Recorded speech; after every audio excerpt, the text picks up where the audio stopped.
They called them terrorists. That was the message repeated over and over, on every news channel, every headline, every political speech. The same image painted again and again: angry faces, smoke, chaos, rockets. It became a story so deeply embedded in the public consciousness that questioning it almost felt like betrayal. I didn't just believe it, I absorbed it. It shaped the way I looked at an entire people, an entire faith, without even knowing them. I never asked where the story came from. I never asked who was telling it or why. I just accepted it. That's how powerful media is. It doesn't need to show you the full truth. It just needs to repeat the same lie enough times until it becomes your truth.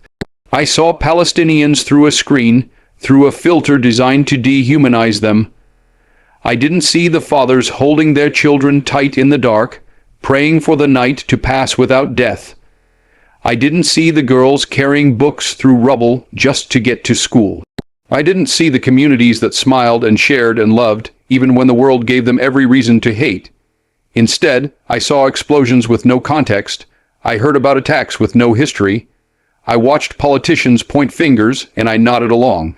It was easier that way, safer, comfortable, because once you start looking deeper, once you start questioning what you've been fed, it's not just the story that unravels. It's your whole belief system. But the moment I saw it for myself, everything changed. When I walked the streets, when I looked into the eyes of people who had lost everything but still stood with dignity, when I heard laughter in the middle of ruins, when I was welcomed into homes by those who had nothing to offer but still gave me everything, that's when I knew I'd been lied to. That's when I realized the truth was never about politics or power. It was about people. It was about the stories that never made the news. It was about the love that survived the bombs, the prayers that echoed louder than sirens, the faith that stood taller than the walls built to crush it. The media gave me a version of the world that fit a narrative, but reality didn't care about that narrative. Reality had faces, it had names, it had pain, it had beauty, it had truth. And when you come face to face with that truth, you can't look away. You can't go back. You either bury it, or you let it change you. I chose to let it change me, because in that moment I realized something simple yet powerful. You can't trust the voice that profits from your fear. You can't understand a people if you only know them through the lens of those who benefit from their suffering. To know the truth, you have to walk through it. You have to feel it. You have to break the illusion. And once you do, nothing is ever the same. The truth wasn't what they told me.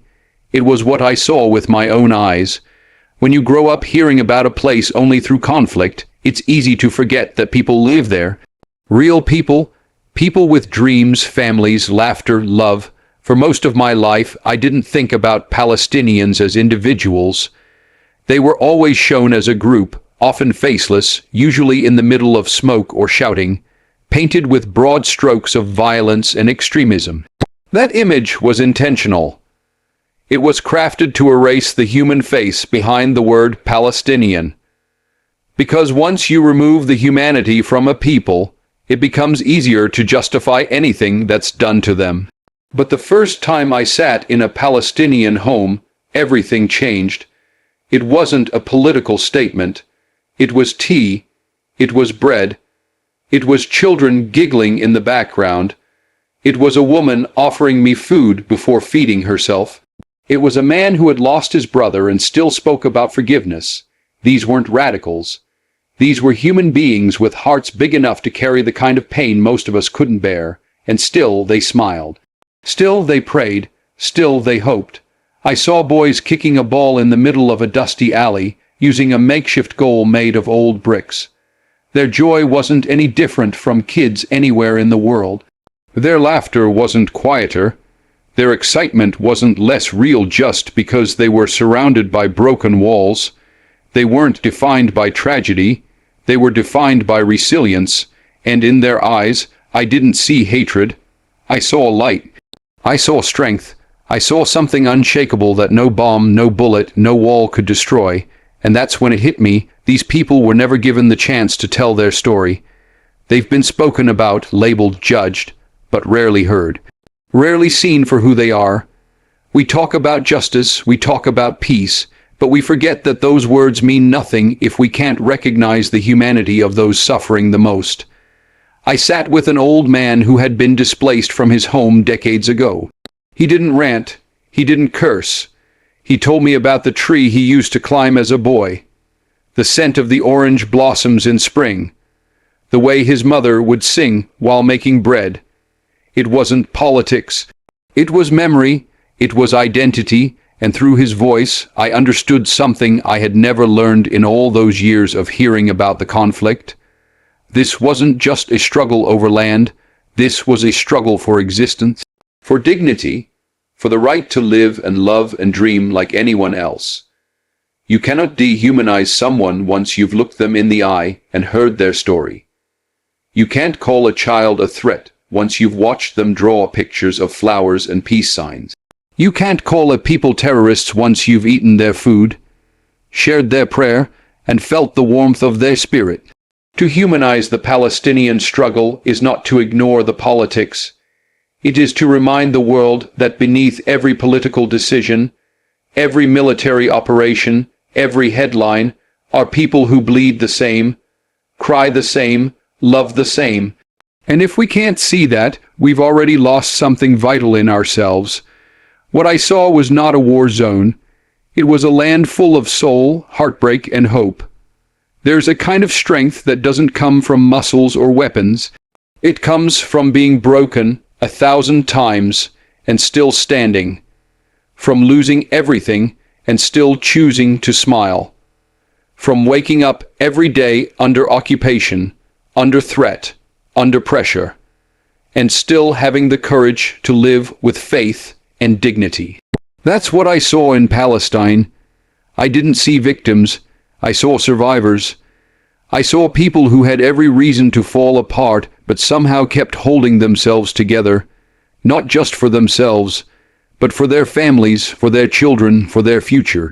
It's easy to admire resilience from a distance, but when you're there, when you're walking next to it, breathing the same air, sharing the same moments, it humbles you. I remember watching a mother sweep the floor of her tent right after her house had been destroyed. She had tears in her eyes, but her movements were calm, intentional. She wanted her children to see order, to feel normal, even if nothing around them was. That kind of strength doesn't make headlines, but it's the foundation of entire communities. I saw faith in its purest form, not just in words or rituals, but in action. Men walking to prayer while drones circled overhead. Women wearing their hijabs with pride as they navigated checkpoints and soldiers. Children learning to recite the Quran by candlelight because the electricity had been cut again. This wasn't a performance. It wasn't forced. It was real. It was lived. It was faith that breathed in every corner of their lives. Their connection to God wasn't based on convenience or comfort. It came from knowing that the world had failed them, but God never would. They believed not because life was easy, but because their faith was the only thing that made life bearable. And I've never seen anything more powerful than that. It was the kind of spiritual resilience that doesn't just survive pain, it transforms it. What struck me most was how that strength wasn't loud, it didn't shout, it didn't demand attention. It was quiet, steady, unshakable. A grandfather smiling with missing teeth, telling stories of a land he hadn't been allowed to visit in decades. A teenager helping his younger siblings with schoolwork, even though the school had been bombed. A shopkeeper opening his doors every morning, knowing he might not make it to the next. And still there was love. Still there was joy. Weddings held in the shadow of occupation.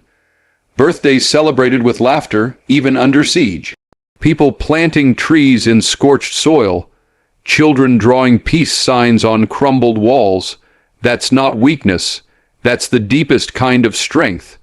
The kind that refuses to die, even when the world tries to bury it.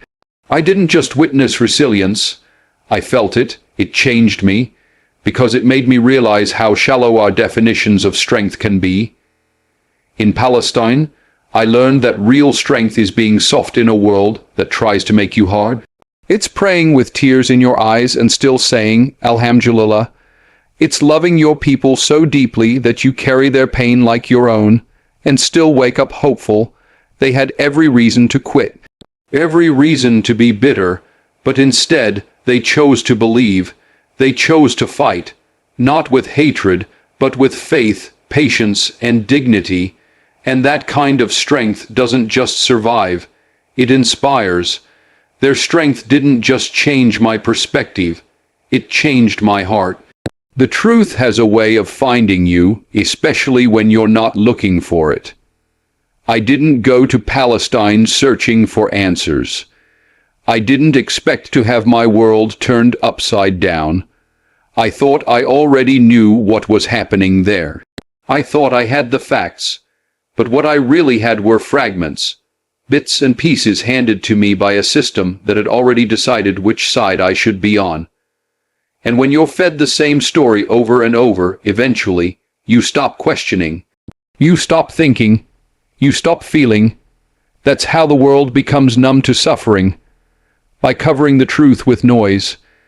But once you stand in the middle of it, once you look into the face of someone who has lost everything and still offers you a smile, you realize you've been blind. You realize the truth isn't loud or flashy. It doesn't scream for your attention. It waits quietly for you to open your eyes, and when you finally do, it breaks you, it shakes you, but it also sets you free. I remember the exact moment it hit me. I was sitting in a small, makeshift classroom. The roof was patched with plastic sheets. The floor was bare.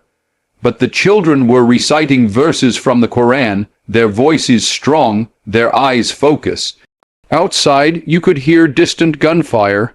Inside, there was peace. That moment didn't make sense to me. How could they be so calm? How could they have faith in a world that had stolen so much from them? That was the beginning of my awakening. I started to see what was really going on. I saw checkpoints not as security measures, but as daily reminders of control and humiliation. I saw the ruins of homes not as collateral damage, but as graves of memories, dreams, and families. I saw soldiers not as protectors, but as occupiers of streets that belonged to children and mothers and elders long before the conflict ever began. I saw injustice, not just in policies and borders, but in the silence of those who knew the truth and still looked away. And then I saw the other side, the side no one told me about. I saw kindness from people who had every reason to hate me. I saw faith in places where there was no reason to hope. I saw community, strength, sacrifice. I saw love, real love, for land, for God, for one another. And I saw a truth so raw and undeniable that it shattered every lie I had believed until that moment. That kind of truth doesn't come from books or documentaries or speeches. It comes from being there, from witnessing, from listening, from humbling yourself enough to admit that you were wrong. And once that truth enters your heart, it doesn't leave, it stays, it grows. It forces you to look at everything differently, from the way you pray, to the way you speak, to the way you see people you once misunderstood. I didn't just learn the truth, I lived it, and it changed the way I see the world. It made me realize that the biggest war is not the one we fight with weapons, but the one we fight within ourselves. The war between lies and truth, between fear and understanding. The truth may be uncomfortable, it may be inconvenient, but once you've seen it, you can't go back. Because once the truth touches your soul, it becomes your responsibility. For most of my life, Islam was a word that came with warnings. I heard it on the news, tied to violence. I saw it in movies, always in the background of war or fear. I didn't know a single Muslim personally, yet I thought I knew everything about the religion. It was foreign. It was dangerous. It was something to avoid, something to question, something to fear. That's what I was taught, not directly, but constantly. Through images, through tone, through silence. And because I never took the time to question it, I carried those assumptions with me everywhere I went. But when I arrived in Palestine, something changed. I didn't go there to learn about Islam. That wasn't my goal. I went with my walls up, with my mind closed, convinced I was entering a dangerous space. What I found was the exact opposite. I found peace in the middle of chaos. I found discipline where I expected disorder. I found faith so deep, so unwavering, that it made me question everything I thought I knew. I saw Islam in the way people treated each other, with kindness, with patience, with generosity. I saw it in the way they prayed 5 times a day, even when everything around them was falling apart. I saw it in the way they trusted God, not in a performative, shallow way, but in a way that guided every step of their lives. Islam wasn't a costume. It wasn't a set of rules forced on them. It was their anchor. It was their light in a world that had gone dark. And what struck me most was how Islam showed up not in grand declarations, but in quiet moments. A boy giving half his sandwich to a stranger. A woman stopping in the middle of her work to make dua for someone she barely knew. A shopkeeper closing his store at prayer time, even if it meant losing business because worship mattered more. These weren't things done to impress. They were done out of love, out of conviction, out of something deeper than I could explain at the time. I remember one night, I sat under the stars with an elderly man. He had been through more than anyone should ever endure. He'd lost his home, his land, his brothers, and yet he spoke with peace, with clarity, with trust in God's plan. I asked him how he could still believe.